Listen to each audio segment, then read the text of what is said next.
Yeah, I made a payment on the internet. I mean, it's not a problem with the internet. It was the company that I paid it to, Aria. I went through all the procedure, and it was to pick it up at the counter, and they've hit me with basically a list of demands afterwards. I need my passport, my driving licence.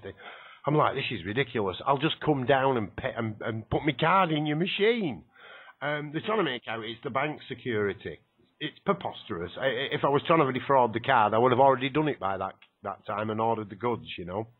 Right, so I'm really confused ridiculous. now. Sorry. Well, I'm just trying to fill you in and apprise you of the situation. So I've rung them up, and they've said, that's fine, we will cancel the transaction.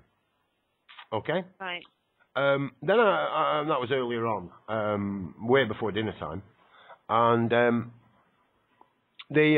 I'm speaking to a friend of mine, and he said, is it Aria? He said, yeah. He said, they bankrupt GHC by holding the money over weekends, you know. I went, pardon? He said, yeah, they'll cancel your order, but they won't cancel it on that working day. Now, I've rung them back to verify that, because I got no email or anything. They told me they'd email me and cancel the order. I didn't get this email. I've rung them back, and they've become incredibly evasive on the telephone.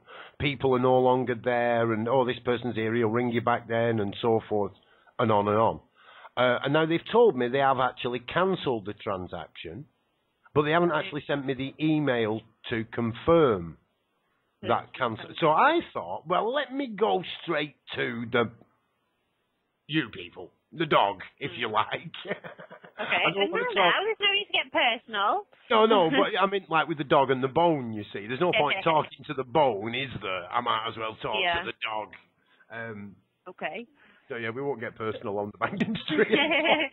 So what was the name of the company then, Mr. Hayden, that you were trying to use? It's Aria. Aria. A-R-I-A? Yes, correct. Right. And how much were you trying to pay them? I'll tell you exactly. Just a minute, payment confirmation. It was £135.97.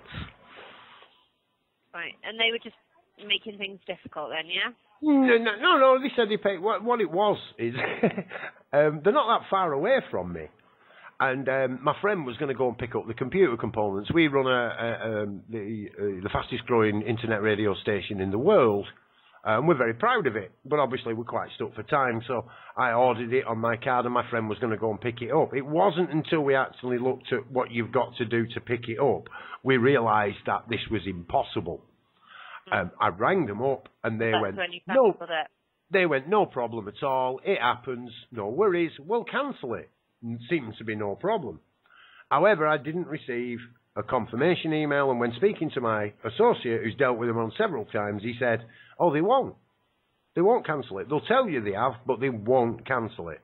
Anyway, being an honourable man, I rang them up, and I asked them about why I hadn't received the confirmation of the cancellation. And they said, oh, we've done it. I asked them why I haven't received the confirmation of the cancellation.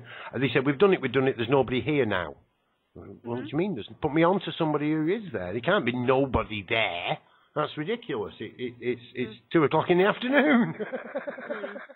It'll be done in 5 minutes. It'll be done in 10 minutes. That's guaranteed. You'll have it in 10 minutes. Of course, that was just before 2 o'clock, and I haven't received it, and now it's 1:15. So it looks like they haven't cancelled it. That's why I rang you up, to make sure that money has been that transaction has been cancelled. The thing is, we wouldn't be able to cancel it from here because it's card payment, so we have absolutely no control over it whatsoever, Mr. Hayden. Oh, right.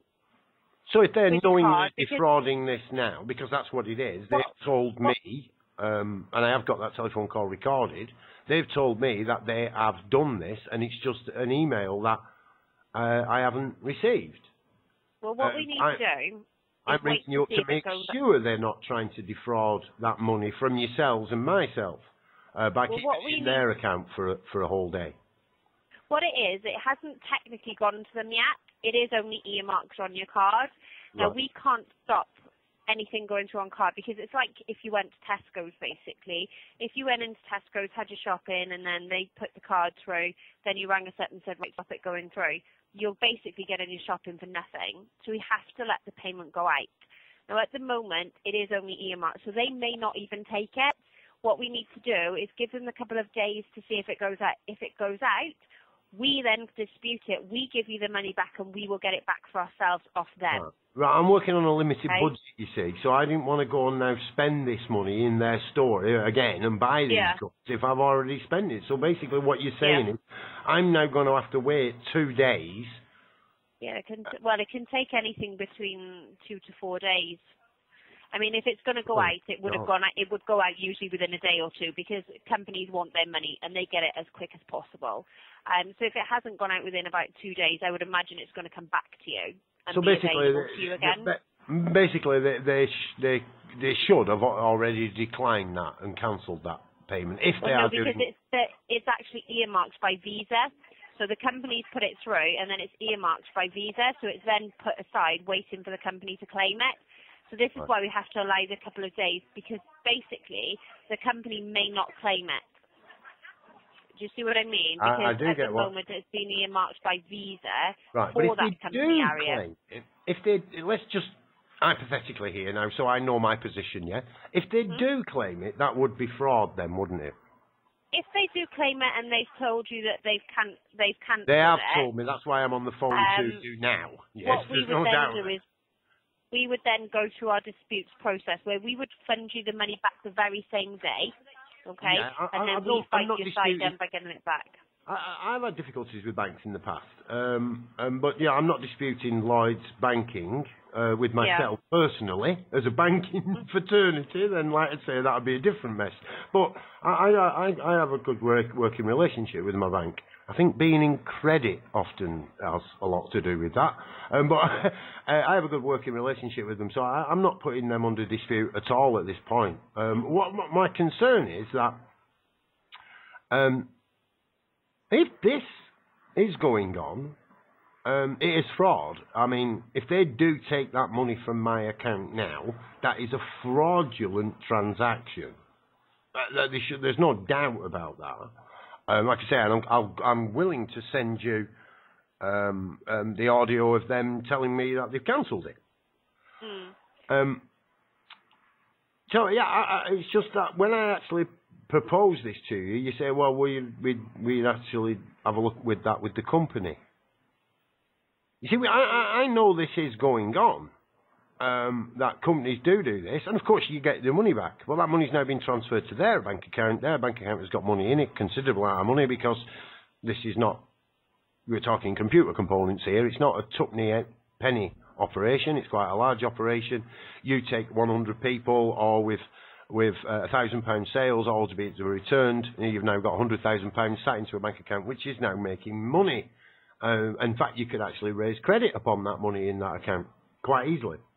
But they haven't actually got your money yet. They haven't got money. Exactly. So it would be deception, wouldn't it? That would be taking place. Well, it's fraud, because they have told me they're going to cancel it, and then they continue to take the money. It's just the action that would be taken with the bank would be nothing. That's the bit what confused. Obviously, we would then deal with that. Obviously, I don't know the ins and outs of it because I don't work in disputes. Obviously, all I know is if they do take it and you've cancelled it with them, disputes would get involved. Disputes would give you your money back, and we would then deal with the company, however it is that disputes deal with them to get the money back. Yeah, that's what I'd like to look at. You see, because if it was a private or not a company, an individual like myself, okay. Well, it's a name, isn't it? It's a legal fiction, Mr. Paul Hayden. I'm, of course, Paul, who's talking to you now. I'm real. Well, I am. I'm not a legal fiction. You're a real woman, I'm a real man, and we're having a conversation now. We're real. Mr. Paul Hayden is a legal fiction, of course, of which I am responsible for its debts or the business that it actually is. A legal fiction, the name of a business. Now, if Mr. Paul was to be doing this the other way around, if I was to take money from somebody's card, okay, and said, oh no, that was a mistake, or oh yes, no problems, we're going to return that, and then I tried to take that money, that would be fraud. What you seem to be saying is that when it's happening with the bank, it's not fraud. There's another kind of procedure which isn't criminal. That would be a criminal action. That is fraud. That's criminal and punishable by imprisonment here in the United Kingdom.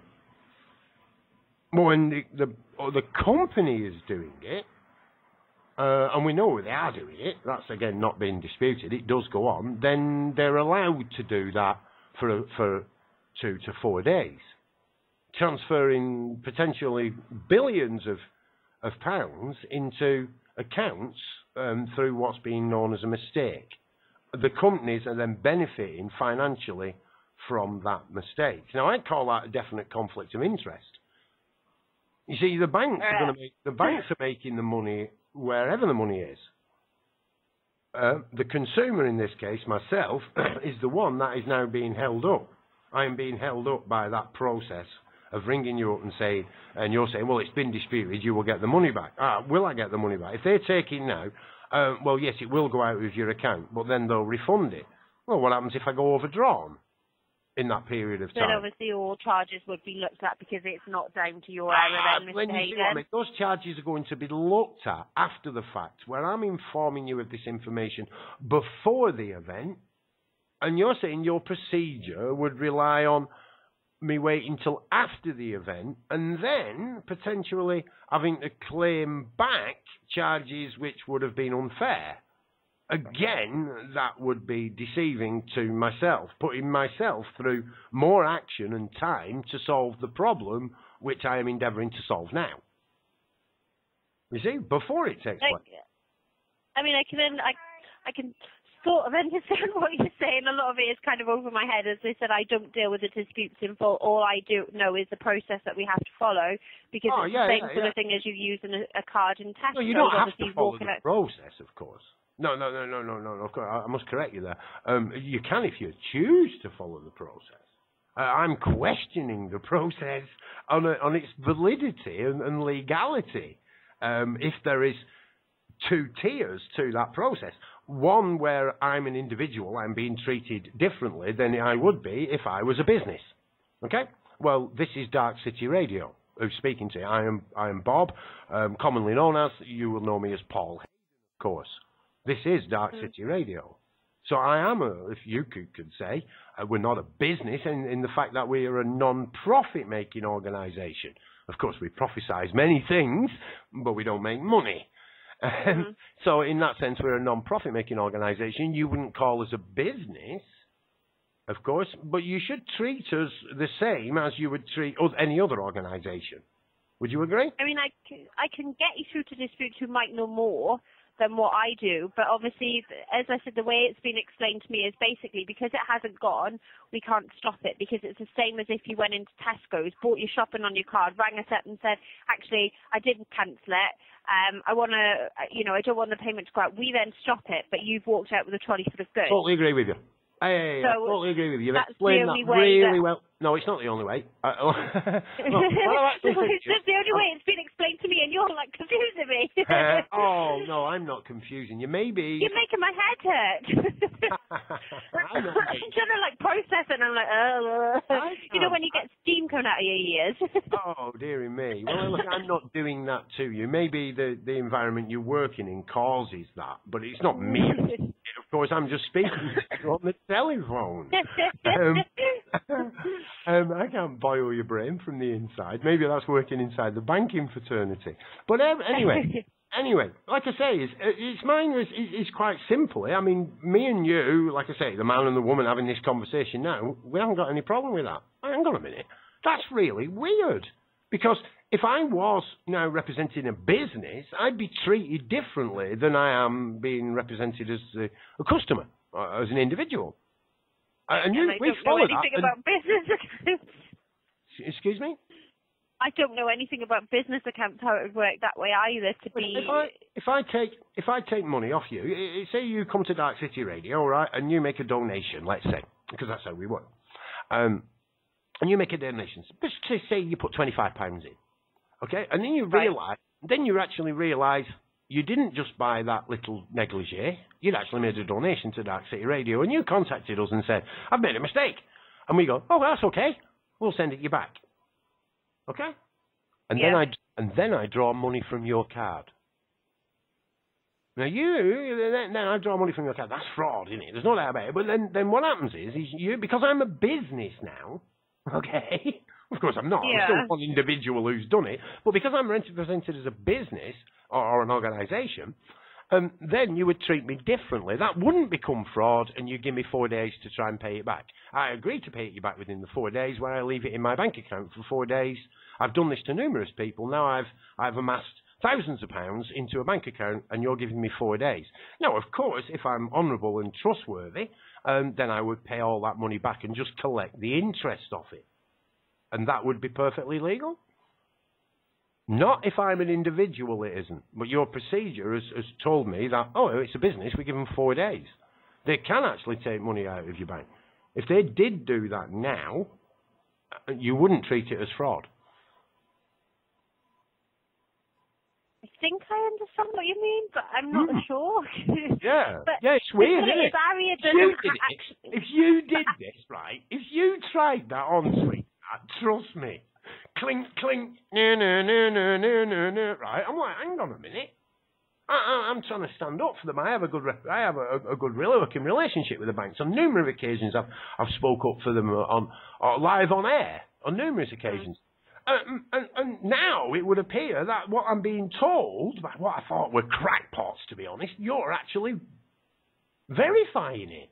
You're actually saying, oh, no, yeah, that is fraud, but that isn't. I'm like, but it's the same. The only difference is that one's a business and one's a private individual. Well, a private individual is actually a man or a woman that is prepared to take responsibility for the name. Mr. Paul Eden or Mrs. whoever you are, you know. You don't have to give me your name, Joe. Okay?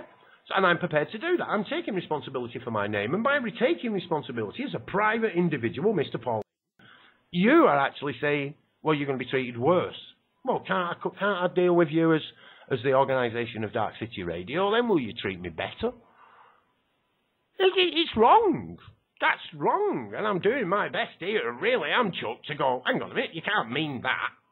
And you're going, that makes my head boil. I'm like, it makes my boil as well at this moment. I'll tell you. Why are you telling me that the banks are actually treating the individuals and they're actually dealing with the corporations and the big companies, treating them like they're right, we're wrong, and at the end of the day, I'm paying for it. You're not telling me that. ARIA hasn't actually got your money, Mr. Hayden. It is still earmarked. Yes, I appreciate that. That was the yes, okay. At the moment, they haven't done anything wrong. But if they do take that money out, is it fraud? You're saying, oh no, we go on to the collection agency. Right. I thought you meant that they had the money now. I do apologise. If they then took it, as I said, I don't know the process. If it is classed as fraud, that would be a question you'd have to ask the disputes or the fraud team. I am 100% honest with you here. I do not know. I do not know. As it stands at the moment, they don't have your money. It is only earmarked, which is why there's a 4-day allowance. If they took it out, that's a different story then. I don't know if that, to me, I suppose, yeah, it would be classed as fraud because you've asked for it to be cancelled, but I don't know. I'm not going to say to you, yes, it is fraud, no, it's not fraud, because I don't actually know. So the police would be involved then? I really wouldn't know. I really wouldn't know. But I can put you. Let me tell you. I can put you through to disputes now who can give you the answer. I know what they're going to say. You see. I just want to say you've been absolutely brilliant on the telephone with me. You really have. You've been honest, and you have. You haven't been necessarily. I know you're a representation of the bank, but you haven't actually acted as a representation of the bank fully.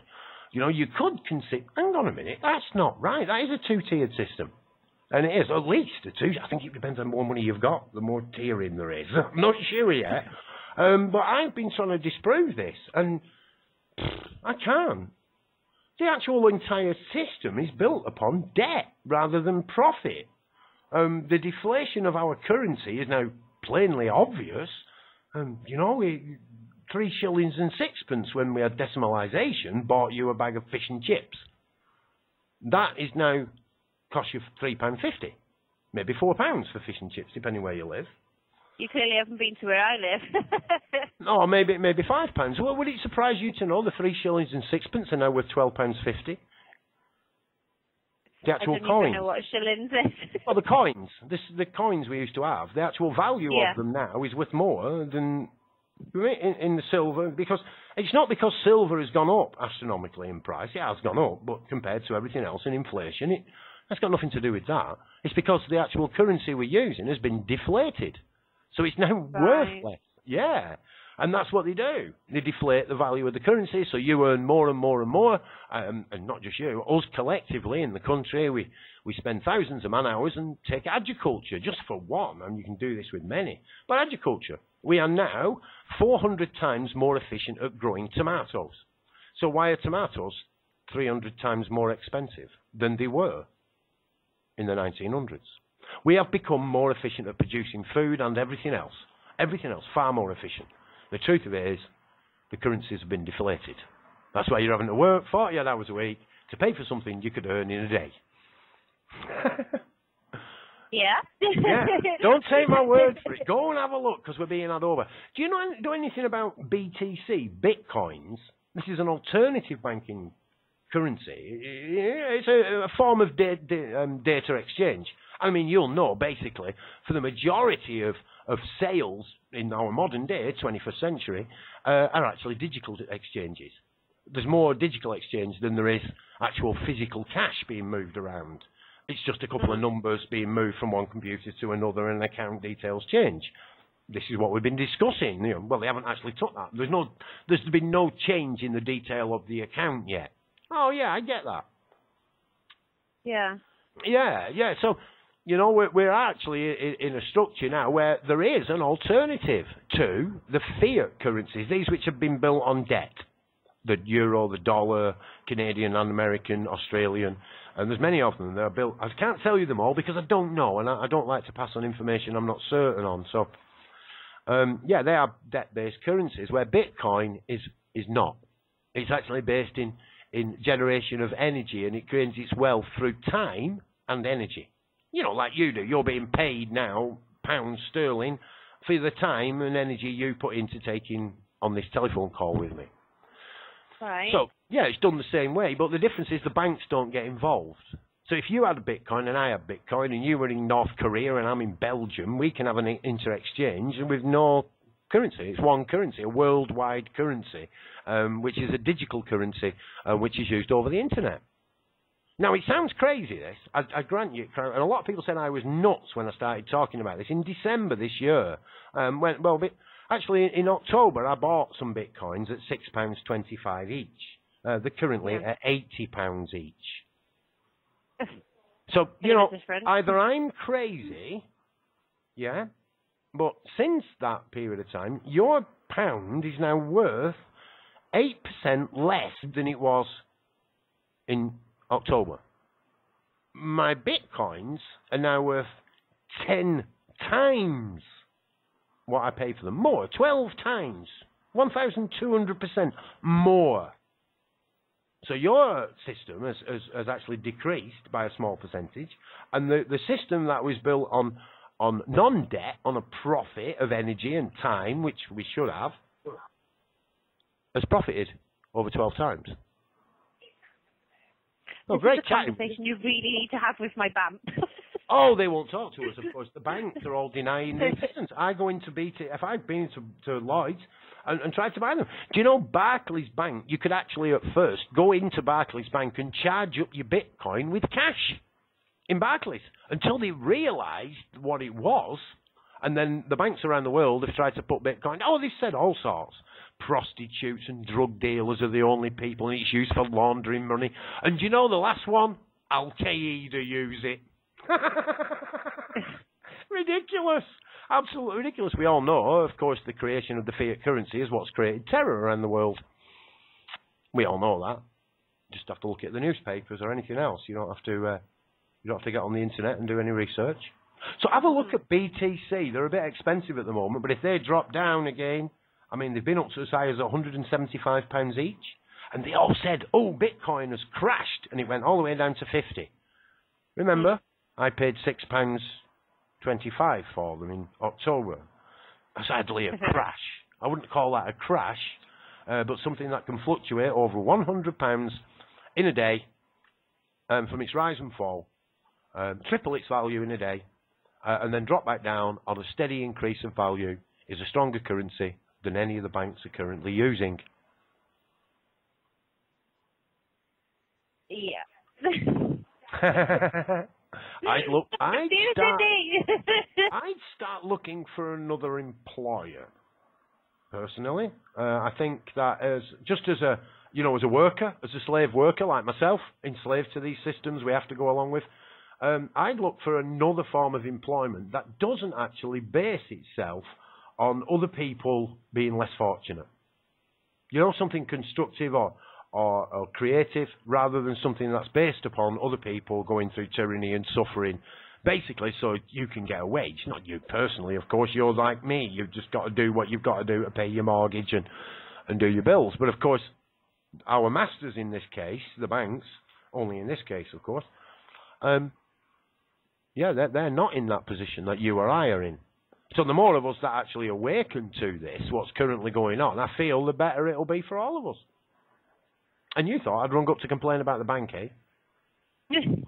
No, you've actually asked on several occasions that somebody contact you and explain it and why you feel these things, and we're all pretty much the same there. We all have difficulties at living in the environments that we're actually in, and then we tend to blame them on people around us, the governments, our friends, or families, or husbands, or wives, or even children. I seem to be paramount for getting the blame recently. So the more we can settle into ourselves and not get fearful of the situations we're actually being put in, because you didn't choose to be in that situation, of course. Yeah. No, you were coerced into that situation through demand. You will do this or that or else. Of course, that's not a free choice. You might as well stick Zeke Heil on the end of it, and we'll all go marching down the road doing the frog step. Goose. Excuse me. Goose. Frogs hop, don't they? So, the World Banking Federations, the days are numbered, as are the religions that have coerced us in these manners. And this is not against people with faith, of course, or people who want to work in a free market economy.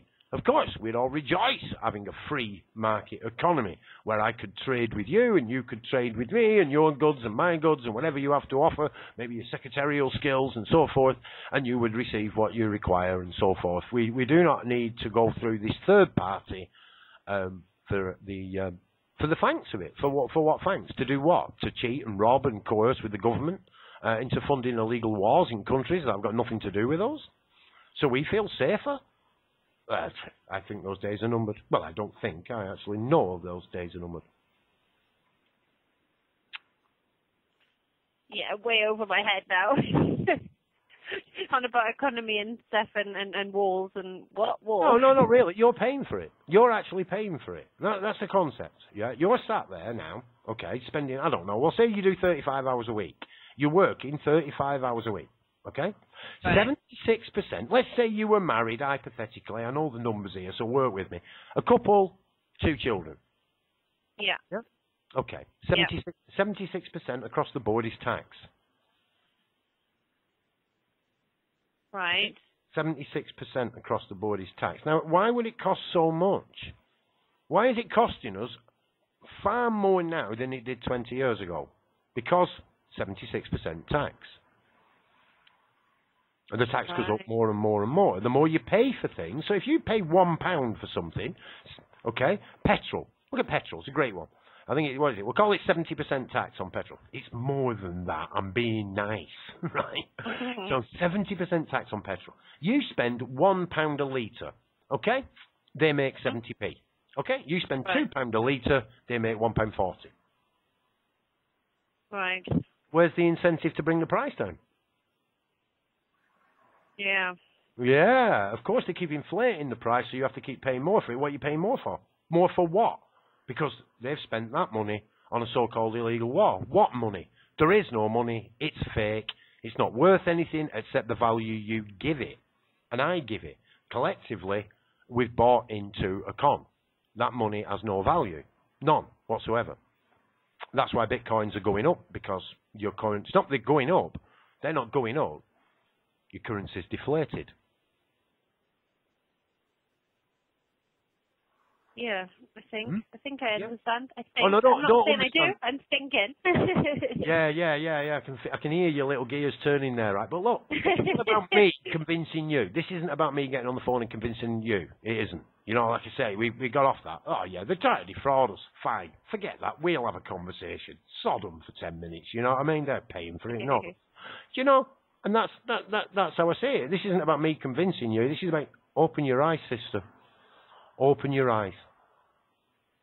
All right? Yeah. Yeah. Yeah.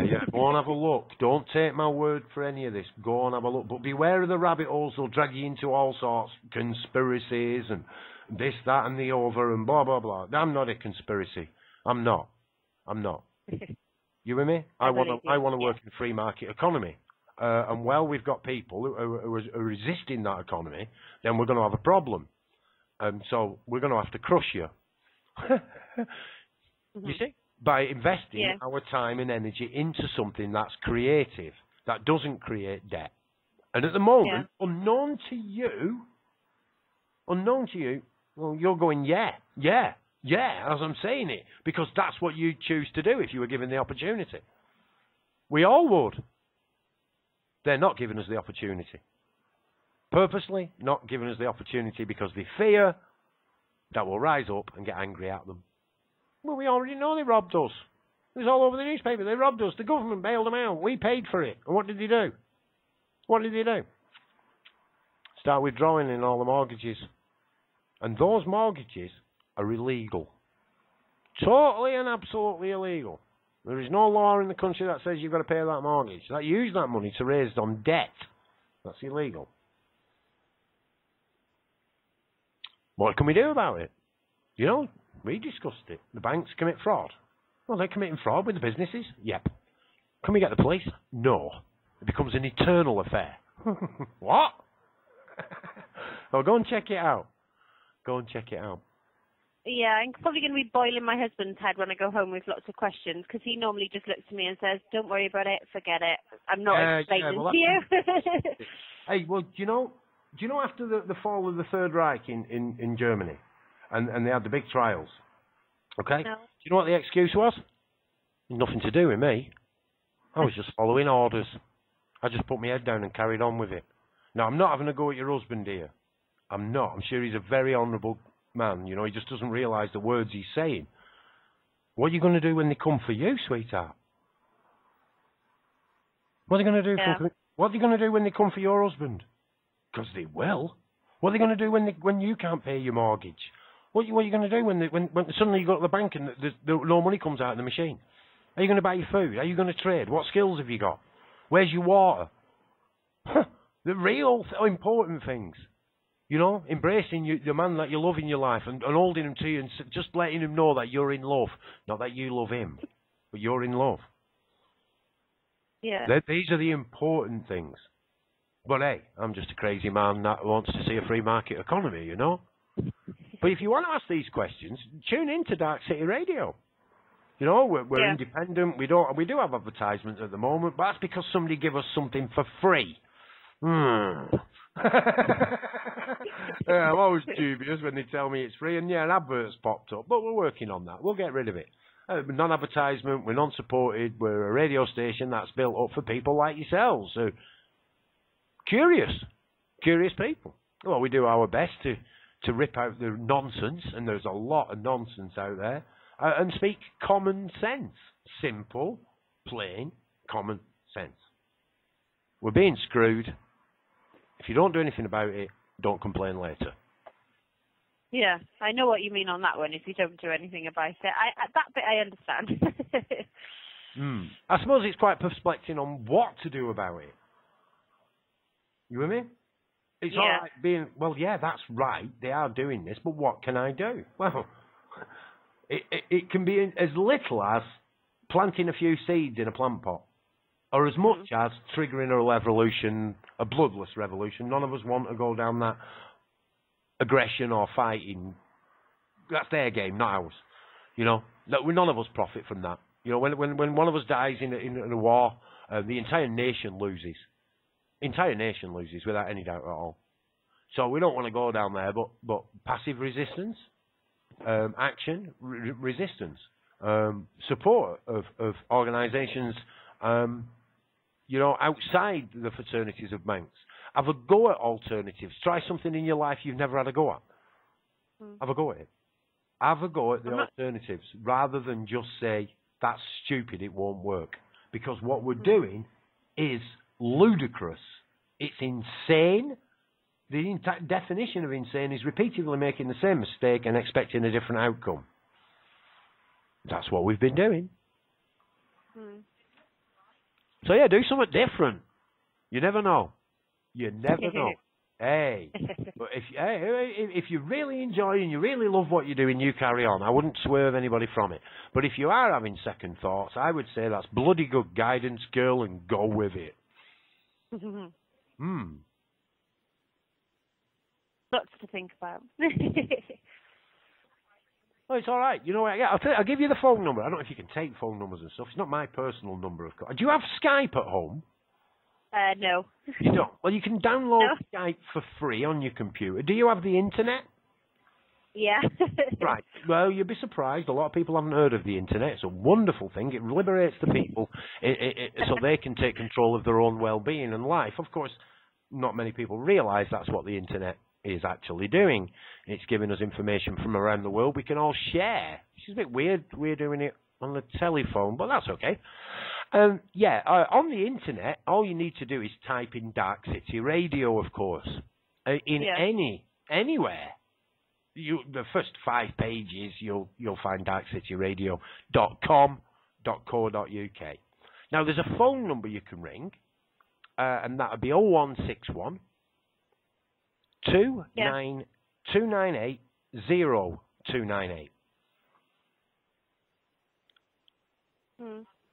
Yeah, I'm ringing one of the shows. The shows are open. Well, I'm there a lot of the time, but people like myself, it's just you and me and a gang of other people. There's no professionals. We're all amateurs. Do it for the love of it. Amateur, for the love of.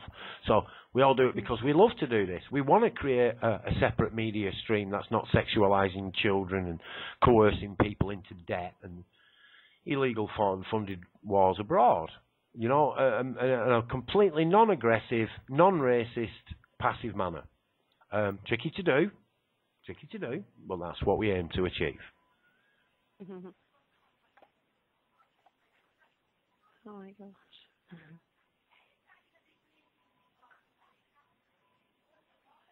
You okay? Yeah. I'm just letting everything sink in. Well, some people call it the awakening, It normally comes from a stranger, and if that's what's taking place. And I do get you kind of want to go for a while. So I do get that. Anyway, that's 40 minutes we've been chatting. I can stick a couple of jingles either end of this, and you've just done us an hour show. Would you like that? Would you like me to put you on the radio? I can do that. No.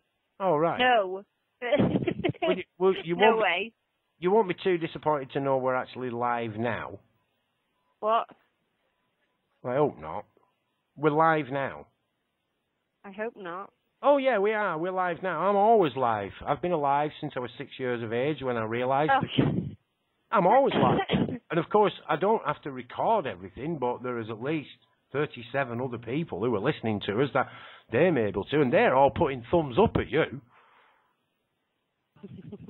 I'm telling you. I mean, they don't know what your name is or anything like that or where you are. They don't. That's your anonymity, and I think you that's up to yourself. But you've got some fans out there. There you go. You didn't think that was going to happen today, did you? You didn't think the radio would ring you up with some bogus complaint about and we'd talk about the coercion of the banks and how it's happened and how you can get out of it. You never thought that was going to happen. I certainly didn't. You have been brilliant. You have been absolutely brilliant. Most people, they talk round in circles and accuse us of doing it. Round and round and round and round, and then they repeatedly make the same mistake and expect a different outcome. And we're the ones who are insane, remember? Well, I am insane. Good on you. Do you know anything about divergent thinking? There's one. Oh, no, I don't confuse me anymore. Oh, look that one up on YouTube. All right, and Chuck, I've got to get off because I've got little lights flashing all over the place at the moment. Okay. All right then. Chatting with you. Great chatting with you. Thank you. Hey, and tune in. We might run you as a repeat. Take care, Mr. Hayes. Thank you. Oh, it's Paul. It's not Mr. There is no mystery here. That's a legal fiction, of course. All right then. Take care, Paul. And you, sweetheart. Have a good day. Bye.